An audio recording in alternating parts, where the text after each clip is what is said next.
Hey everybody, nice to see you once again. Now, last time we talked about an insanely great match between Bret Hart and Sting at Mayhem 1999. Now, we're going to talk about something that's so bad it's hilarious. And no, we're not talking about the Shockmaster. We'll get there at some point. This takes place May 19th, 1990, from the DC Armory in Washington, D.C. We are talking about Capital Combat 90. The return of RoboCop? Let's get into this. My name is HuskyRhodes, and welcome to another installment of Icon.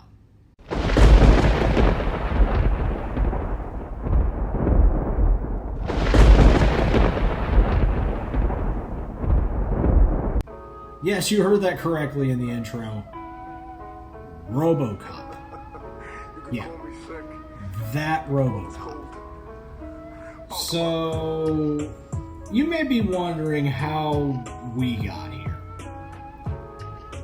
Well, to explain why RoboCop is at a WCW pay-per-view, is that RoboCop 2 is about to be released in theaters, I believe, at this point, and allegedly, Turner had something to do with the VHS distribution of both the first and second RoboCop movies, and this was also Jim Herd's booking, because Jim Herd's whole thing was like, well, WWF has all these larger-than-life characters, we should have some. So that's where you get like the Ding Dongs, the dude that plays Doink the Clown as a lumberjack, Van Hammer, PN News. You have all these characters that, for like the WCW NWA crowd, they just want no nonsense wrestling. They don't need the like Hogan and Warrior type stuff. They don't want that. So, being as Turner has ties to the RoboCop franchise, he tells Jim Herd, figure it out, put it in there. So how does Sting relate to this?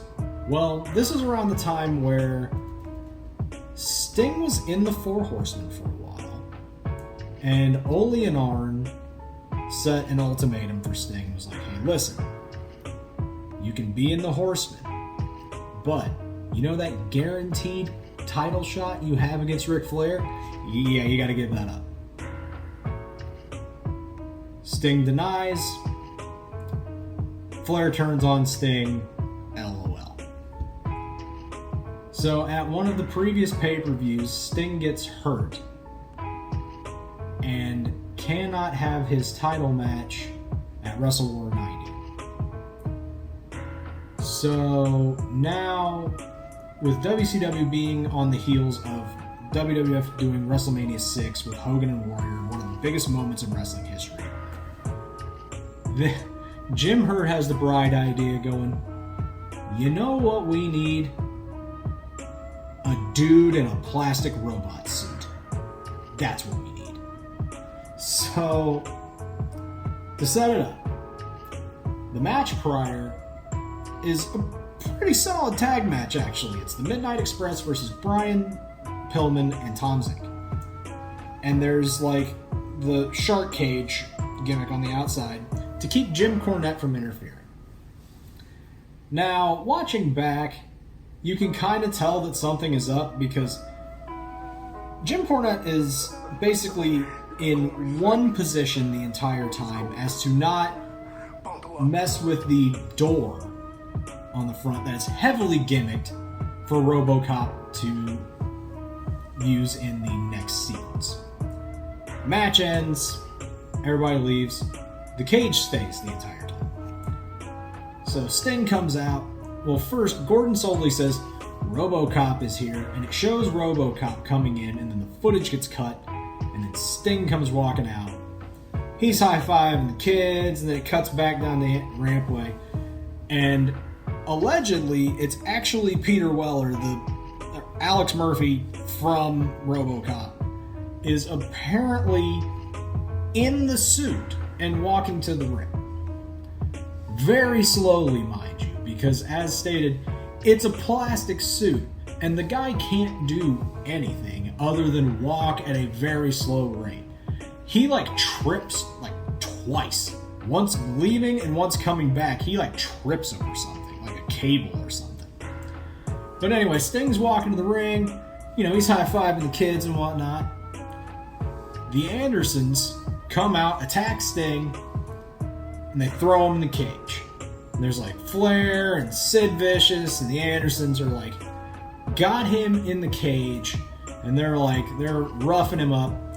And then RoboCop slowly trudging to the ring as to not have the suit fall off, which it actually does at the end, you can kind of tell. RoboCop walks up to the... I'm sorry I'm laughing, but this is the funniest thing that's happened to Sting's career, in my opinion. RoboCop walks to the ring, he bends the bars, which are basically just like rolls of toilet paper that they just spray painted black to look like the cage. He pulls it off, but the door comes open, so he doesn't even have the chance to like pull the door off the hinges. Like, he bends the two bars, but the thing like pops open.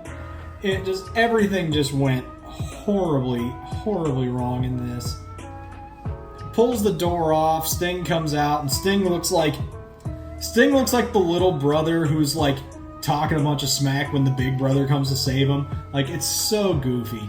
And then like it cuts to Sting and RoboCop standing there, and then they turn around, they're walking out, and as he starts walking, the dude, whether it's Peter Weller or not, the dude playing RoboCop, the legs on his suit pop off, and they're like swaying as he walks. Like, it's if you need a good laugh, go watch this. It's only like 3 minutes. Like, the whole Sting and RoboCop thing is like 3 minutes of this pay-per-view, and it's absolutely hilarious how bad it is. Like I said, if you need a good laugh, please go check this out. Alright, kids, I'm going to leave you with that. Thanks for tuning in as always. I'm HuskyRhodes, and we'll catch you down the line.